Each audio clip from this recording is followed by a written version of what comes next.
Hello and welcome to episode 231 of the Boys in the Booth podcast. Just myself, Chad Melbourne, and Casey Abrams coming to you live with a bit of a bonus episode here because we released one yesterday, an interview with Matthew Barnaby. Harper did that. It's about 30 minutes long. Really, really great stuff there, talking about his time playing with Dominic Hasek, playing for the Sabres, what it was like to be traded the year that they lost in the finals to the Dallas Stars and the infamous Brett Hull goal. So a lot of really good stuff there. Case and I were just talking about it off air, but today we're going to get into the Four Nations face-off to preview the tournament before we go to the tournament in Montreal this weekend. Case, if you're anything like me, you're really looking forward to that. Should be a good one. Yeah, I'm really excited for that. I mean, it's going to be sketchy getting there and back. We're getting like 40 centimeters of snow on the weekend.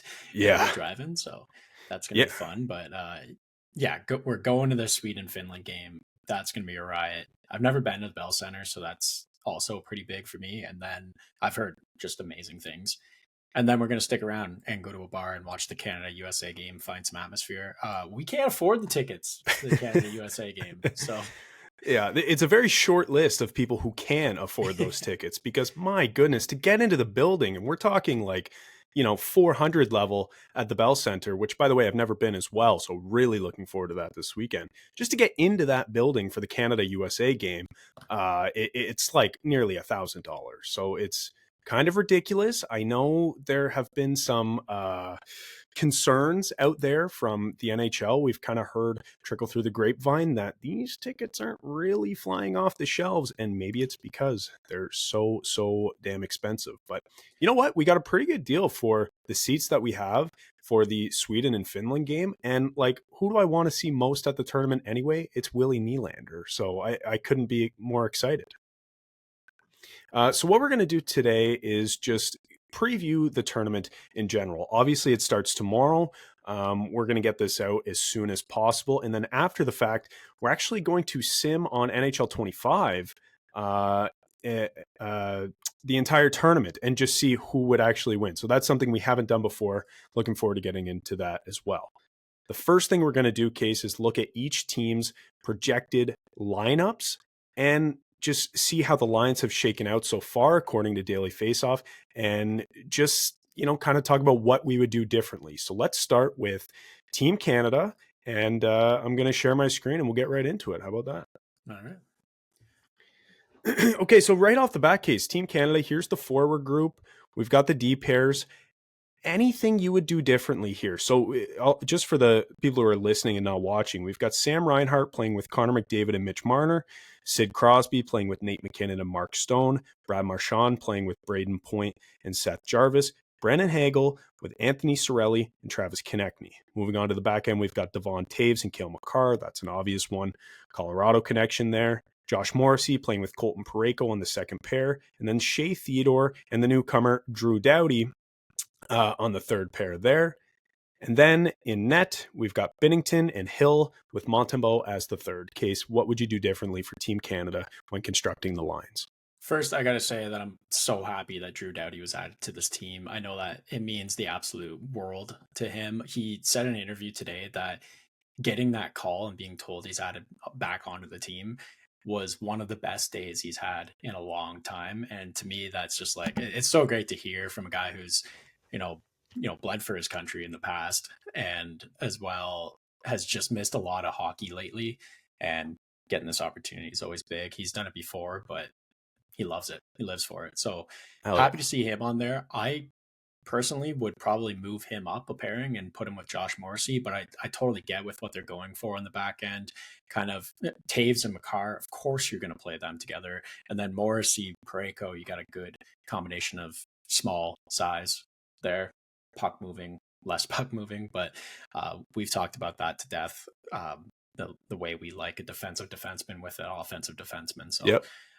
Totally fine with the D pairs. The one thing I would change, and I know that it's kind of been called out a lot so far, is Mark Stone on that second line. I think I'd like to see a little bit more speed. I know McKinnon is like a horse out there, the way he skates, but I'd just like to see a little more speed alongside of Crosby. You get just a water bug out with Nathan McKinnon and Sidney Crosby. I think that line is pretty unstoppable. The first line's perfect. Don't change a thing. So I think very short notes for Team Canada for myself, but I'd like to see maybe a little more speed, whether it be Konechny or Jarvis instead of Stone. Yeah, I mean, we were thinking the same thing, and I think a lot of people were when they saw the original lines release for Team Canada's first practice. Mark Stone playing in the top six on this team, it just feels a little out of place. We know he is a fantastic player. He's defensively minded. He can put up points as well, but just in terms of the pace of that line, like you talked about, it seems like he could be a guy who falls a bit behind in transition, and that's something that actually Ty Harbosh messaged me about as soon as those lines came out. He said, yeah, Stone probably going to be 2 or 3 seconds behind in transition every time. So it makes a lot of sense. Like you Now, probably want a guy who's a bit faster there. to not, I might be contradicting myself immediately here, but I could also just see this turning out to be like a Zach Hyman or a JVR, whatever. Hey, Stone, go to the net. We know you're good in the crease. We know you bang pucks home in front. You can tip the puck like crazy. Let Crosby and McKinnon get it there and just score the goals. So maybe that's Yeah. the case here. What I would do differently, something I've been thinking about, the fact that Connor McDavid is playing with Mitch Marner. Now, don't get me wrong. I am thrilled. I'm over the moon that Mitch Marner is getting an opportunity to prove that he's worthy of playing with the best player in the world on the biggest stage. What a compliment if you're Mitch to be put in that position right off the jump. My one concern with Marner playing with McDavid is that they play such different styles of games. McDavid is all gas, no breaks, end to end. Like you watch his highlight reel goals, he'll skate end to end and score. Whereas Mitch plays a totally different style. He really likes to slow the game down. He likes the puck on his stick. He likes to control the play. And I just don't know if that's going to mesh. So what I would do, you've got Nate McKinnon playing 2C right now. I think I might put him up onto that first line with McDavid and just have total all gas, no breaks offense. And then you've got Marner playing with a guy like Crosby, who, not that Crosby's a slower player, but he obviously loses a step to Connor McDavid because McDavid is insane. So maybe you have Mitch who's able to slow it down a bit more. And if you make the Toronto comparison, it would be more similar to, Mitch playing with a John Tavares or an Austin Matthews, both of whom are not incredibly fast players, at least off the rush, but are very skilled in their own right. So Mitch would kind of be able to slow it down for them. That's something I was thinking about. The way I see it, I mean, Sam Reinhart is smart enough, talented enough, fast enough to keep up with anyone. And so he's going to be just a perfect match. You could put him on every single line and it's going to work out for Sam Reinhart. With Marner, though, I do like the fact that he's really good at, controlling the puck and then putting it in a spot. And it doesn't have to be on Connor McDavid's tape. We know that. If Marner can get it to a point where he can slow the play down and hit McDavid in stride, yeah, I mean, stopping Connor McDavid. Yeah, then Connor's going end to end, and yeah, and the other thing too, like to sort of play devil's advocate against my point is that if you put McKinnon and McDavid on the same line, there's going to be a lot of who do you get the puck to, because both of those guys are premier players. They need the puck on their stick as much as possible, so that's something to consider as well. And I guess really for every line, especially on Team Canada, like. There are just so many good players. And again, to bring it back to Toronto, we see when the Leafs load up one line, it really just feels like kind of all-star game-esque where, players defer. And you don't have the same sort of urgency where it's like, this is my puck, this is my role on the line. So it's going to be a tough balance to strike as the tournament goes on. And again, like just so happy that this is finally happening, dude. We're getting best on best. It's unbelievable. Yeah, I think it'll be neat. Like Marner loves to pass the puck. McDavid's kind of pass or shoot. He'll do it all. And then Reinhart loves to shoot the puck. So shooter. Maybe it's going to work out in the case that just feed the puck to Reinhart in the open spot, let McDavid carry it. Yeah, for sure. It all works out. I mean, kind of my last note on the Canada lines, like kind of to the point that I wouldn't change anything, is that John Cooper, I listened to his interview today, and he was saying like they spent a lot of the time communicating with the players and asking who they want to play with. And Right. ultimately, this is what they ended up with. So the Right. players know best on chemistry or the type of player they want to play with. Not, he said like, not everyone's saying like, well, of course I want to play with McDavid. They're picking the type of player that is going to suit their play style the best. So Right. I like it. That makes a lot of sense.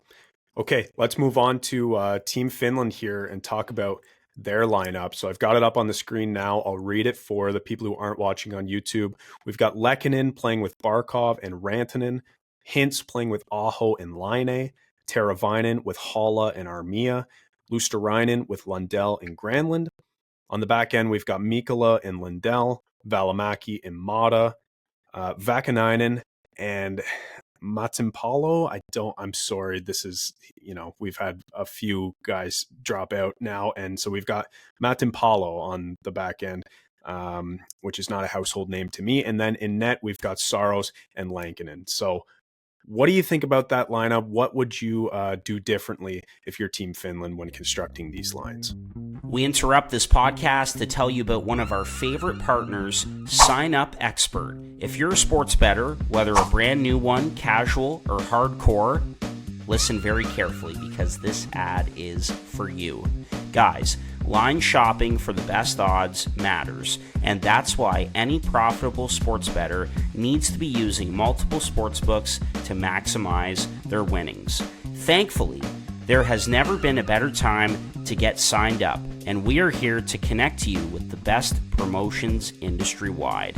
When you use our link at signupexpert.com/boysinthebooth, you can get access to all the top sportsbooks in your region, along with a review of each platform and their benefits. Most importantly, all of these sportsbooks have valuable sign-up offers for new users, and when you register through our link, again, signupexpert.com/boysinthebooth, you will automatically receive the top offer at each one, allowing you to start line shopping with an enhanced bankroll. Guys, once again, it's simple. When you use multiple sportsbooks, you ensure that you can always access the best available odds out there, which is key to being successful and taking home those winnings, baby. So, if you want to take advantage of these incredible benefits and support our brand all at the same time, it's a win-win. Please consider signing up for your next sportsbook through our link in the description down below. signupexpert.com/boysinthebooth. One more time, that's signupexpert.com/boysinthebooth. Hey guys, Harp here from the pod. We all want two things as sports fans when it comes to buying tickets: to not be ripped off by scalpers and to have an easy way to do it. That's where SeatGeek comes in. This pod is sponsored by the absolute best ticket app out there, SeatGeek. SeatGeek takes the confusion out of buying tickets, making it quick and easy to get the best deals on tickets to your favorite sporting events. It does this awesome thing where they score each ticket out of 10 based on its value, so you know whether you're getting a good deal or not. If the tickets are green, you'd better act quick and secure those things, but if the tickets are red, maybe wait a little bit before pulling the trigger and monitor the price in the SeatGeek app. SeatGeek just makes it way too easy. Anyways, here's the best part. SeatGeek has completely hooked us up. Boys in the Booth listeners get $20 off their first purchase on SeatGeek with the promo code Boys in the Booth in all caps. Click the link in the description to download the app today. And remember to get your discounted tickets to your favorite sporting events using the code Boys in the Booth in all caps.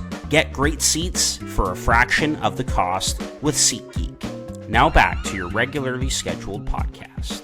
Matimpalo, just as a note, has just recently cracked the lineup in Ottawa, and Okay, has been there playing you with go. them lately. So I think the last time we talked about Finland, we mentioned that there was only 6 or 7 active NHL defensemen from Finland. There were 7, yeah.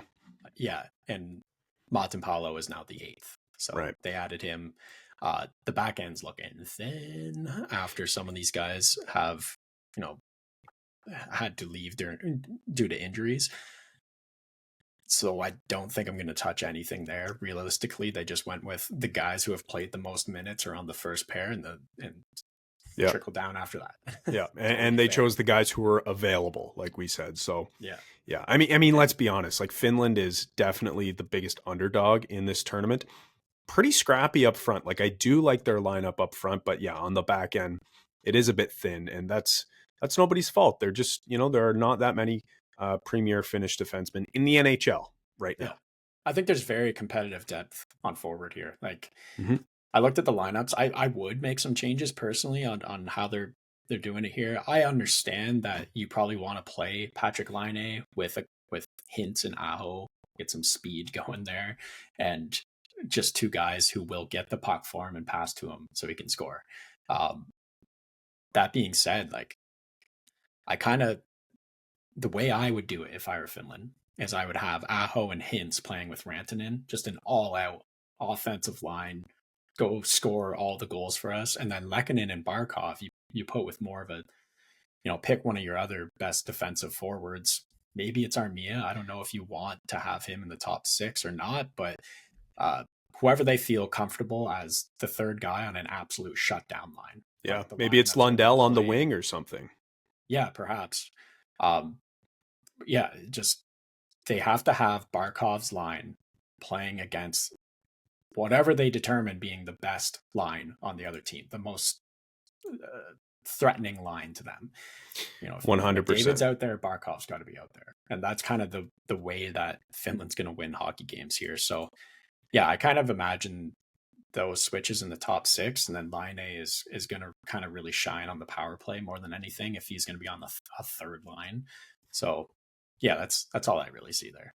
Yeah, 100%. That makes a lot of sense. Like you want to build the best line you can around Barkov so that he's able to defend, because you're totally right. If Finland gets out ahead by a goal or two, they're just going to want to lock it down for the rest of the game. That's going to be how they're able to win games. And, let's not kid ourselves. If they're going up against a Team Canada or Team USA, and I guess even Sweden to a bit of a lesser extent, like there are weapons. So you're going to need to play solid defense. The one thing I would do with this lineup, again, up front, I would reward a guy like Mikael Granlund.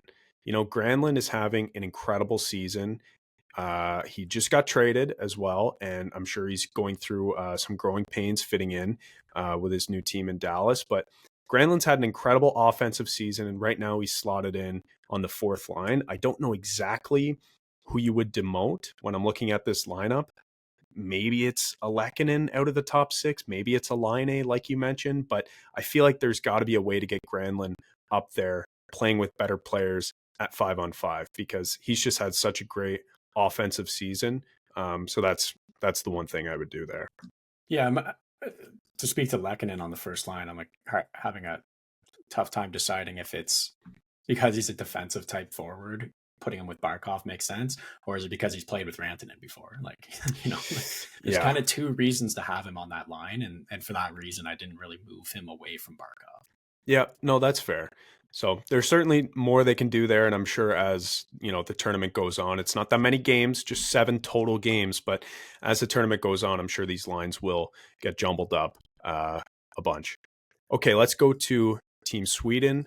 Again, I'll put it on the screen. We'll talk about the lineup here. One thing we would do differently. Forward group, we've got Forsberg playing with Pettersson and Kempe, Raquel playing with Zibanejad and Nylander, Bratt playing with Eriksson, Ek, and Raymond, Arvidsson playing with Lindholm and Nyquist.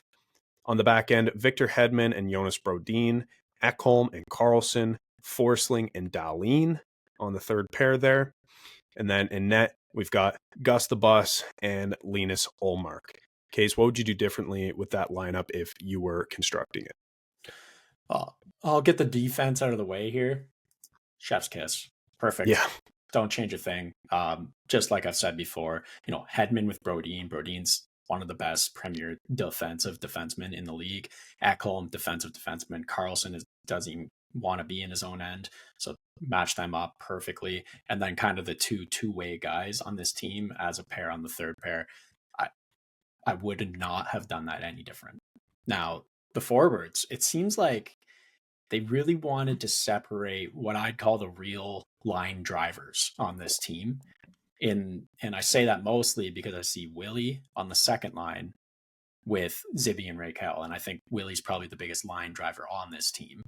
And then I see Bratt on the third line with Eriksson Ek and Raymond. And he's another kind of, there's a ton of line drivers when you look at the first line, and then Nylander and Bratt.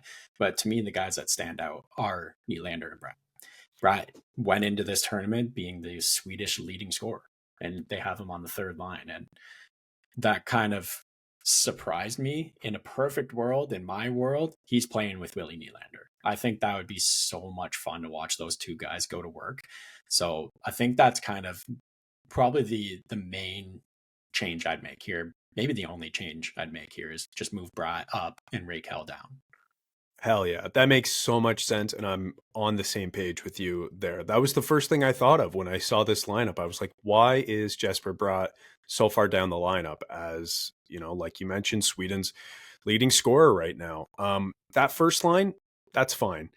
Yeah. The second line, I think Raquel is the guy who stands out, like you mentioned. So if you just bump Bratt up, then you've got two lines who can really dominate out there. But I think you're right in saying that they're trying to balance out the lineup because, maybe, if you're Sweden and you're going up against a Team Canada, maybe you can match up against a fourth line if you're the Bratt line out there, right? And generate some offense. Whereas if Bratt was up in the top six, that third line might be a little thin. So maybe you just need a guy to drive that third line. Maybe they'll just roll all four and really just try to get offense all game long. That'll be how Sweden is going to win. Like, we said Finland is going to win by maybe getting up a goal and then locking it down. Sweden is just going to have to come at you full-blown attack, and they're going to want their defensemen jumping up as well. That's why they've got a guy like Erik Karlsson. Rasmus Dahlin can do it as well. So they're going to have to get offense that way. The one thing I would change on the back end, just quickly, you mentioned that you really like the pairings. I think all I would do is flip Erik Karlsson, who's playing on the right side on the second pair, with Rasmus Dahlin on the right side on the third pair. I think Dahlin's just having a better season. Karlsson's been kind of, he's having a down year compared to his 100-point season last year. So that's what I would do on the back end. Yeah, I can see that. I think that there's probably a bit of respect being played into this, and that Karlsson was their captain last time. And, he's been between him and Victor Hedman, like the face of this team. So I can see why they put him in the top four. But like I said, like defensive defenseman with offensive defenseman, two-way. That's kind of how I drew it up as well. Yeah. Now, just going back to the forwards, like, yeah, you switch Bratt and Raquel, then you've got a top six with a lot of danger in scoring, and then a bottom six who I can see as more of a defensive bottom six, and then you're like shaping a team in the conventional sense of a team. But that being said, like Sweden, all of these guys can score, and yeah, I think this team's gonna surprise us. I put $20 on them to win the tournament. I think they're going to score it. Like, you look up and down the lineup, man, like they just have scorers. They don't have like the same sort of weapons that a Team Canada does up front. They don't have a McDavid. They don't have a McKinnon. But like, you just look up and down the lineup, like a Philip Forsberg, a Willie Nylander, an Elias Pettersson, a Jesper Bratt. Like, these guys playing on different lines. I think it's just going to be like a blitzkrieg. It's going to be a full-on attack, and the opposition is not going to know what to do. They're just going to keep coming at you. I'd say other than that second line, you've got 9 guys who are responsible, like defensively as well. Like the second line, there's some questions there on defense for sure. There's a couple questions there on the second line. is 4th in the league in expected goals against. per 60 minutes. Yeah, and let me tell you, a guy who watches a lot of Willie Nylander, Yeah, he's not exactly he leads the league in breakaways every year, so that should tell you all you need to know. Exactly. Yeah. So I think maybe it goes away there, but like Eriksson Ek is like one of those premier defensive forwards. Pettersson was that guy a couple of years ago. Adrian Kempe is a guy that's talked about as a two-way forward every year. Philip Forsberg as well. So there's just a lot of guys who are kind of responsible 200-foot players here. Brad plays on the PK. Like, I don't know. Yep. Elias Good team. Lindholm, another guy who, made 100%. his money playing defensive hockey. So he had that really good year a couple years ago in Calgary where he was getting Selke noms because he was that good. And now he's on their fourth line. So yeah, man, I think Sweden is sneaky good. And like, it's kind of just in their DNA as an underdog country to just try, like to just grind. Like I know, like when you think of Swedish hockey players, you don't think of the grind, but it's more of like a skilled, like a talented grind. Like the way that these players play, man, like it's just, and now they all have an opportunity to be like a number one player because as I was saying before, like a lot of these guys aren't the go-to player on their respective teams, right? So it's kind of, it could be a potential coming out party, unless you're Philip Forsberg, or I guess now Elias Pettersson. I mean, aside from Quinn Hughes, you're not like the go-to guy on your NHL team. So this could be, this could be really good for Team Sweden here. Okay, let's go to Team USA. We'll round it out talking about the lineups here, what we would do differently if we were coaching these teams. Team USA, I've got it on the screen, but for those listening, you've got Kyle Connor playing with Jack Eichel and Matthew Tkachuk, Jake Gensel with Austin Matthews and Jack Hughes, Matt Boldy with JT Miller and Brady Tkachuk, Brock Nelson, Vincent Trocheck, and Dylan Larkin is your fourth line. On the back end, you've got Jacob Slavin and Adam Fox, Werenski and McAvoy, and then Hannafin and Faber as the bottom pair. And in net, it looks like they're going to be going with Connor Hellebuck as the starter, and no surprise there, and Jacob Ottinger as the backup. So, Case, if you were running this team, what would you do differently when constructing the lines? I would do absolutely nothing different. Really? This is perfection. And I hate to say it, but this is perfectly set up. Maybe like a selfish change would be switch Tkachuk and Boldy, and then you've got the Tkachuk brothers playing with JT Miller. That's just Oh my God. But other than that, like I just really like how this team's set up, top to bottom. Like that first line's very talented. You got Tkachuk going into the corner for you as well, and Hughes with Matthews. That's going to be dynamic. I'm excited to watch that.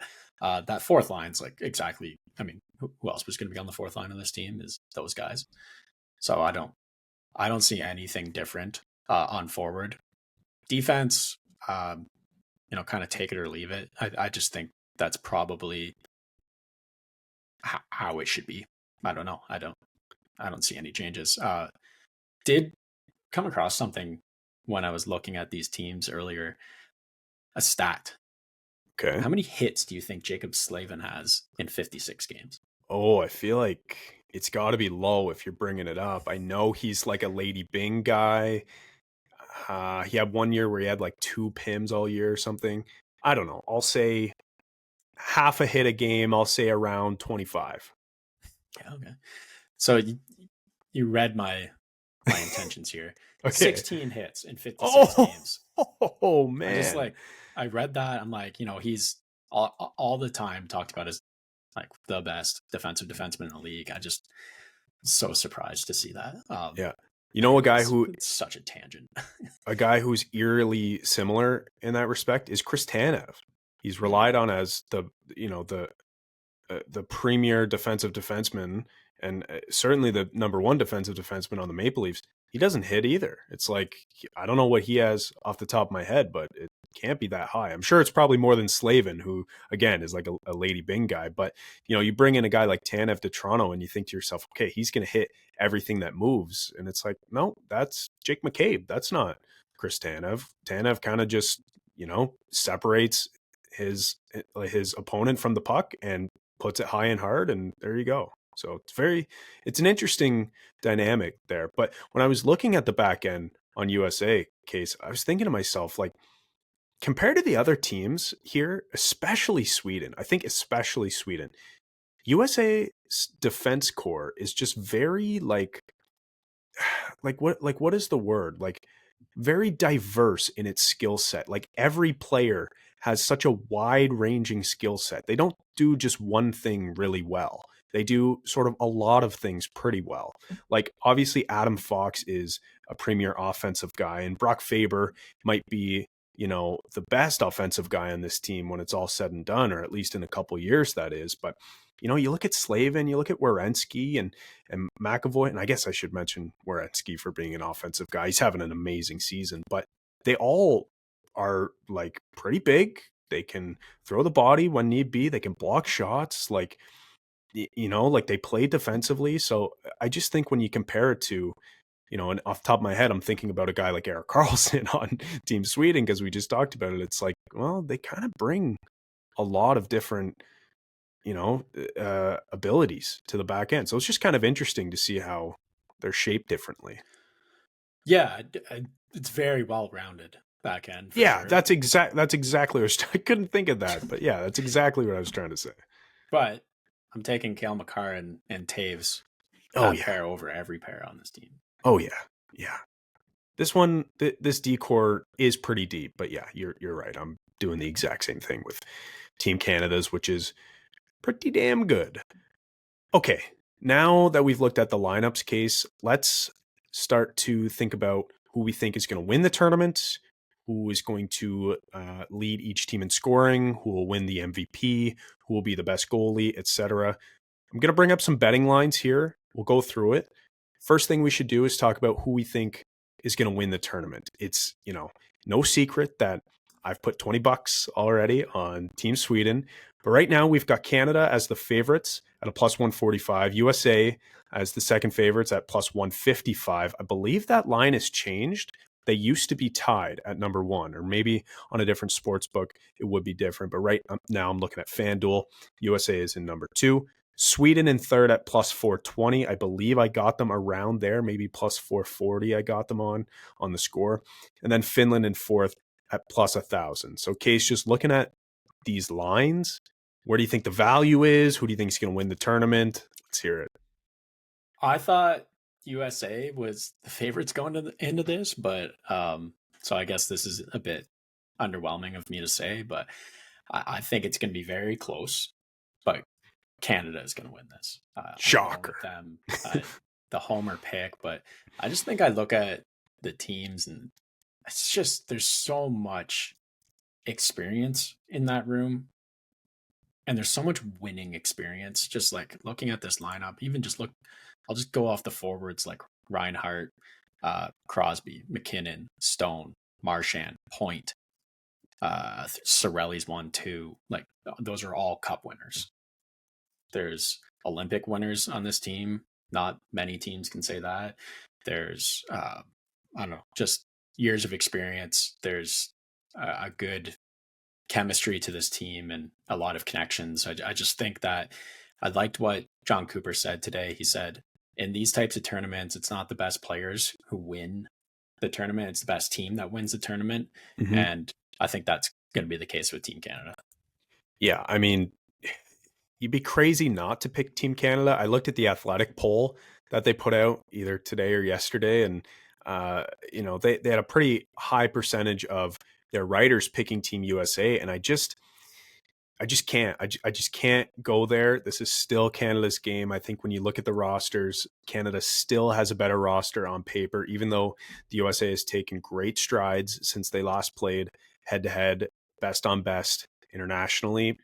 I just truly think that, Team Canada is still at the very top. That being said, I thought the value was on Team Sweden. And if any team is going to do it outside of the top two, I think it has to be Sweden, because sorry to Finland, I just don't think I know they're very scrappy and I know they're very talented, but they're just not quite as deep as the other teams. So I don't think they really have a shot, and neither do the odds makers.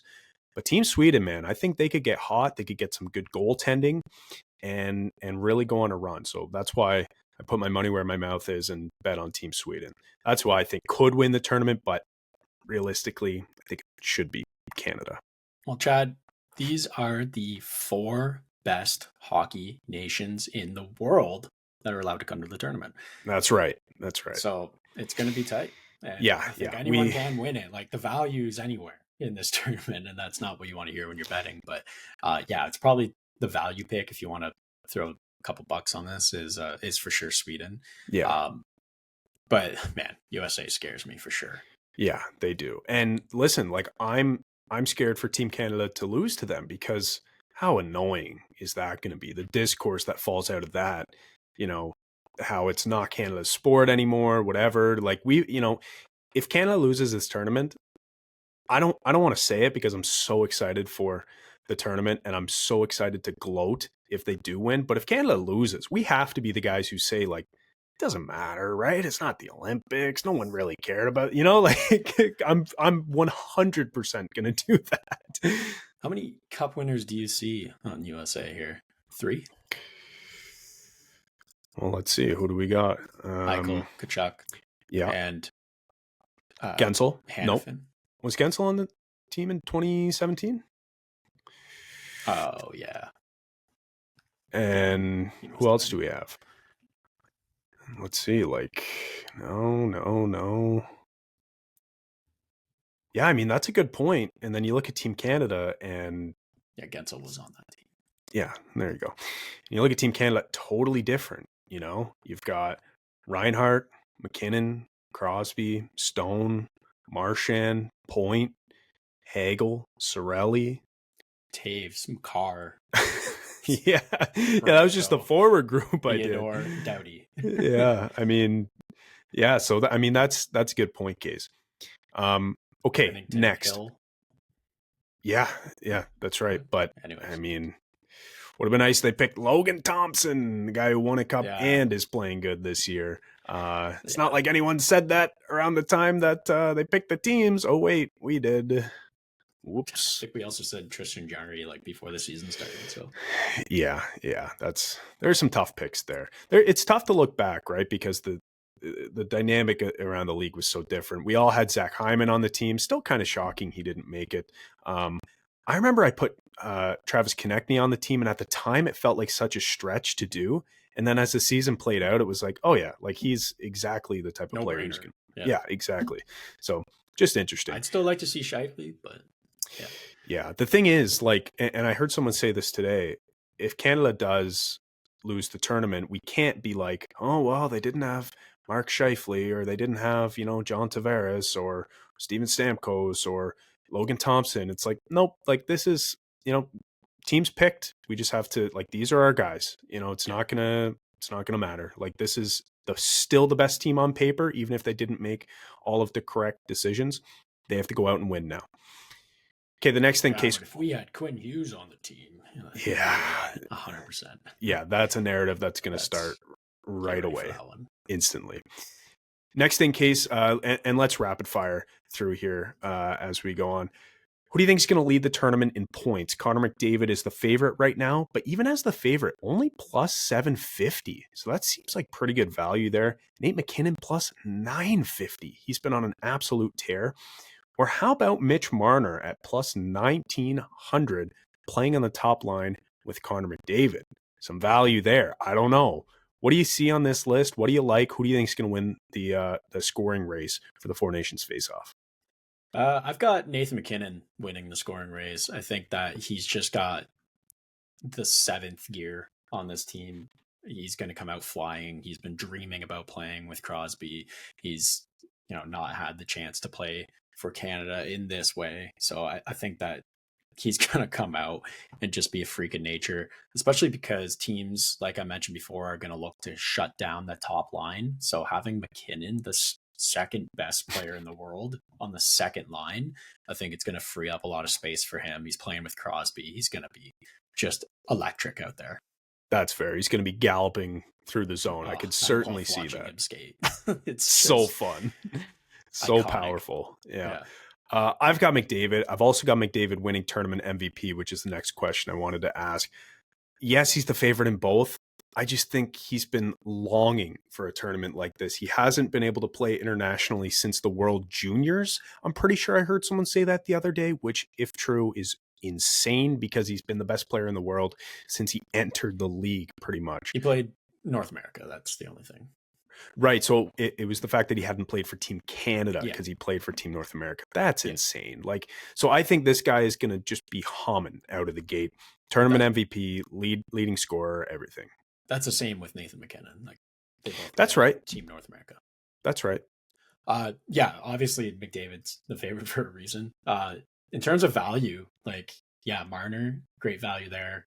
Kyle Connor is probably some incredible value, and then Sam Reinhart, like, playing on that first line and on that first power play, and he's just like, he's one of those clutch players. I don't know, I talk him up constantly because he's, I don't know, I'm a Sam Reinhart fan, but Yeah. I could just see him being like that trivia question 10 years from now, like, who won the Four Nations scoring race? Oh, Sam Reinhart. Yep. That's right. And a guy right next to him who I think is going to have a great tournament, always seems to internationally, Willie Nylander right there at plus 2,700. Not to just bring up all the Leafs guys, but I really do believe that Nylander has a good chance to at least be in the conversation as most valuable to his team. I don't know how they're going to award it, whether it's going to be like the Hart Trophy in the NHL where it's most valuable to your team, or if it's just going to be the overall best player.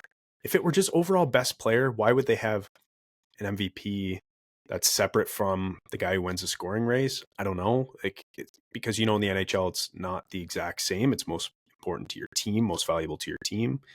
Yeah, but if Mitch Marner ends up leading the scoring and McDavid's just out there flying around, passing him the puck or scoring the goals, and Marner's getting assists, like, just because you're leading the tournament in scoring doesn't mean you're. And that's fair. That's fair. And I guess that's why we have a goals trophy too. And, so it is different. But so if it is judged as most valuable to your team, I think a guy like Willie Nylander has a legit chance because he's going to be driving the offense on Team Sweden there. And last time he played internationally, I forget exactly when it was, but Leafs fans were pissed because essentially he had a bit of a ho-hum playoff. And then he went out and torched every other team while wearing the 3 crowns. So it seems like he elevates it when it comes to international play. So I could see him just being incredible at this tournament. Okay. Anything else you wanted to touch on, Case, for this tournament? Anything I missed? Best goaltender, maybe? Leading scorer per team. I'll just like rapid fire them off. I already said McKinnon's going to lead the tournament, so he's going to lead the scoring. Got Kyle Connor leading the USA in scoring. I mentioned him as a value pick there. Jesper Bratt, I'm a homer, but he's also the leading Swedish scorer right now, so it's fair. I don't think that's the craziest thing in the world. And for Finland, if they line up the way they are right now, I say Hintz is the leading scorer. And if the lines change, then it's Rantanen. Yeah, the thing with Rantanen battling a bit of an injury, hasn't been great in Carolina so far. I think he has just 2 points through something like 6 games now with Carolina, so or maybe fewer games than that. But yeah, battling a bit of an injury. Not sure how exactly that's going to go. If I were to pick from Team Finland, I think I'd have to just go Barkov. Like, he's just so good. He's going to be involved in every play. Team Canada could be a bunch of guys, but I've already picked McDavid. Team Sweden, definitely going to have to pick Willie. And Team USA, I'll go Jack Eichel. Number 1 center on the team, which is odd to me. Like, I saw that Matthews wasn't playing 1C despite being the captain and by all accounts the best American forward. I mean, I know he's having a bit of a down year, but that was one thing I wanted to say about Team USA, by the way. I think you could switch chemistry they're doing. That's fair. That's fair. That's what I wanted to say about Team USA, though. I think you could take those lines, that first line and that second line, and just swap them. And like, I feel like they're both going to play a bunch against top competition. So it's kind of like 2 first lines, like, every team in this tournament. But is that it, Case? Are we good to wrap up here on the Four Nations preview? Yeah. Okay, looking forward to it this weekend. We'll try to get as much content out as possible while we're there in Montreal, seeing Sweden and Finland, and then later on finding some atmosphere, as you said, to watch the Canada-USA game. That should be an absolute blast. Thanks so much for listening to episode 231 of the podcast, this here kind of bonus episode, and we'll talk to you next week.